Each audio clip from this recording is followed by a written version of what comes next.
Good morning. E6 of Teputepuimaka the Stalactite. Let's go, Maka insisted. Tepu smiled Futuna in the warrior pow. At your service from the ruler of this island, and you are a good man, he smiled at Futu. Toke was worried. Tepu, my son, this is not safe for us. We must leave at once. Allah told him. What? That is why we are on this island because of the nasty king. They told them, do not worry. Do not worry yourself. I fought the fierce shark, the scary eagle, and the wild boar, and I tamed them as my friends. He smiled at his parents. Allah and Toke hold their son. You must be ready when the king's men return, or all of us will feed to the eagles. He smiled and whispered to them, I am the stalactite, and the card of the hidden entrance to paradise. You must have forgotten that. Ha ha ha. Lord Malbo and Maka took the king's men and the Kalia and sailed back to the king's palace as was instructed by Teputepuimaka. They told King Mo'unga about the invitation, and the king was so furious that he whipped Malbo and Maka and most of his men. Futuna told the king, I was about to save the giant. This time he got a slap from the king Mo'unga and told him, you shut up, you shiny mousetrap mouth. He ordered, prepare the funeral to honor my ferocious mighty warrior. Tomorrow at dawn, we will pay a visit to the coward, Pak Ret Tepu, and bring him and his parents by force and lock them up. Maka and Malbo sneaked to the wise owl Papalulu and informed him about what had happened. He smiled and whispered back, this is the beginning of the sun rises at the mountains, rivers, and our island. Both of them know that King Mo'unga will try his luck at dawn. The chanting started. Ko Lulue, Ko Lulue. They started sailing and anchored at the beach. Malbo told the king, Your Majesty, King Kotone, you might probably stay in the Kalia for your safety. King Mo'unga replied, Do you think I'm afraid of this mongoose? While he was still talking, a piece of stalactite came straight to the boat and almost broke the boat in half. Tepu grabbed another piece and threw it to the king's men, and the boat sank. Men kept head. Some typed, Away, away, Teumate. We are going to die, said Futuna. The fight wasn't started yet. Most men were already dead. The king decided to surrender. He called out to him, Stop! Stop! At once! Get back! Bring your parents to the shore. He ordered his men to bring the ifi leaves and wear them around their necks like a necklace and put that on their heads as a resemblance of our surrender. And we are asking your forgiveness in front of Teputepuimaka.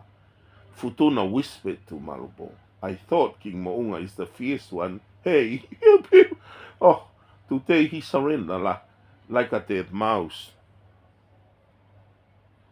Followed by a wild laugh. Teputepuimaka told them, Tie up the king and tie up together with his men. This time Allah revealed his brother and told him they were saved because of the warning from his uncle Maka.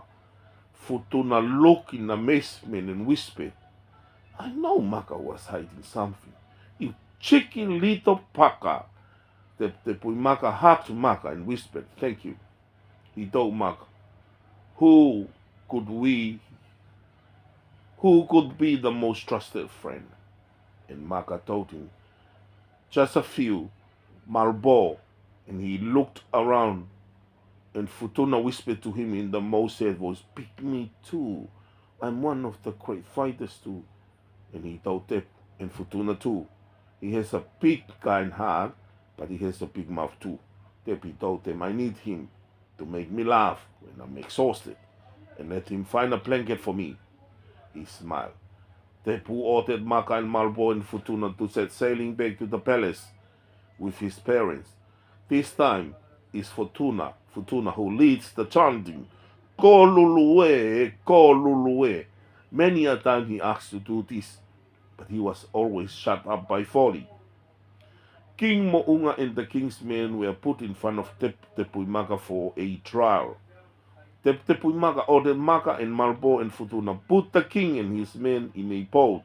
Now sail away and never come back. Put enough food and coconuts for them. At this time Futuna was pretending to cry, and Maka and looked at him sarcastically to stop. They were whispering among the sailors that they were drowned from a storm. Tepu instructed Futu, free my men from slavery. He appointed Lord Maka and Lord Malbo as the highest knight nobles, appointed Futu as a messenger, and never to be touched by anyone, even the enemy, and the noble of the northern villages, giving him the title of Nifodea, because every time he laughs, his white teeth really comes out. This time Futuna approached Sina. When I first saw you dancing, my heart was pounded fast. I admired you since that day when I saw you dancing. Sina whispered to him, I have loved you already because of your jokes and funny words, and kissed him. Futu looked in outer space with the biggest smile. King Teputepuimaka became the greatest ruler of the history of the Pacific Islands. He brought his people peace, food, courage, and encouraged doing the right act. Papalulu smiled and told everyone, one great act. We all move on to the next brave act. And that's why we are doing right in order to gain excellence. He smiled at Futu, and everyone smiled back. King Teputepuimaka ended up marrying a princess from another island. Her name was Halaivalu, the daughter of the High Chief of Kewiki Island, Toma. The wedding of the king and the princess, and they become new appointed king and queen. A big celebration, dancing and eating. At this time, Sina had demonstrated her best dance, and Futuna was showing some good basic move at the back of Sina called Tulafare.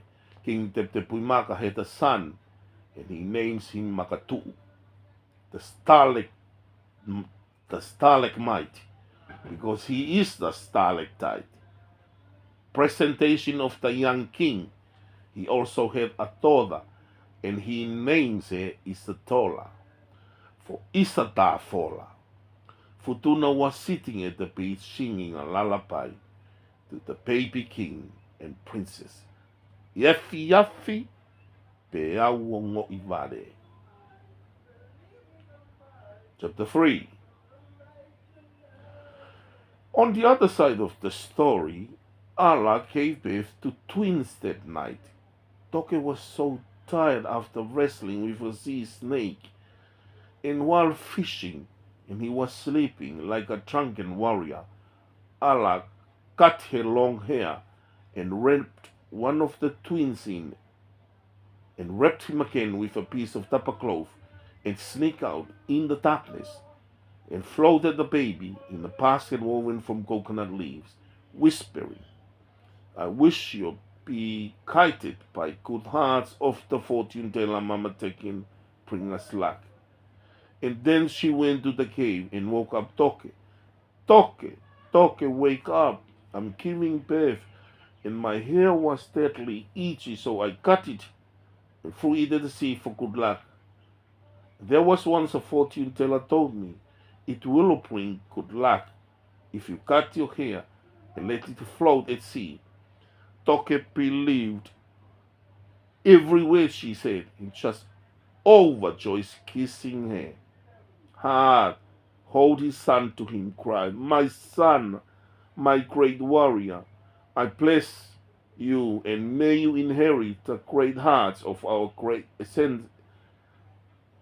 ancestors of the past, and follow the teaching of Papa Lulu and Mama Teki." While the baby was floating in his basket, the current took him right to the island of Kamakama, one of the prohibited islands of King Mo'unga.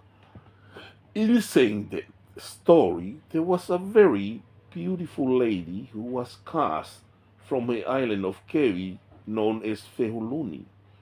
She was making weapons while repeatedly directed by her father Toma to wait until she turns 18. But things went wrong and changed Fehuluni forever. One day she was digging nuts beside a very old tree. Suddenly, she found a bottle with purple liquid in it. She looked in amazement and decided to open it and have a sip. It was believed that it might be hidden from time of the magician and whatever happened in the legend of this island. After Fehuluni enjoyed her first sip, her whole body changed. Grew long nails and she changed into a lizard. She grabbed the bottle and had another sip, and this time she changed back to her beautiful body. Right away she noticed that the magic liquid could change you in any form of your wish. And this is the evil magic, she screamed out. "Hail Fehuluni, the might goddesses of Kamakama, the strongest and the fairest of all, the queen of the South Seas and the fairest of all, the mighty Fehuluni." And somewhere in one fine morning, while she was at the beach, she found the baby in the black basket and took him and raised him up as a son. She realized a scar on his face and assumed it might be a bird who tried to peck off the baby from the basket. She trained him in the magic and discovered a few more bottles beside the same old tree roots. Instead of becoming great as the wish of her mother, Moana became so fierce and could destroy anything in his path. Fehuluni had spied Tepu every day when he swarmed hunting, and more she knew they were twins. She studied and knew that Teputepuimaka will enable him to become the king of the island of Kamehameha. She taught Moana and repeatedly saying, "My son, if one day your brother becomes king, I will help you fight and overthrow the throne from him as a revenge for your abandonment by your mother." King Tepu and Moana are looking alike. Moana created an army of powerful creatures that allowed them to sip in the magic liquid and become very powerful. That's for today. Thank you for listening. Bye for now. I hope you enjoy.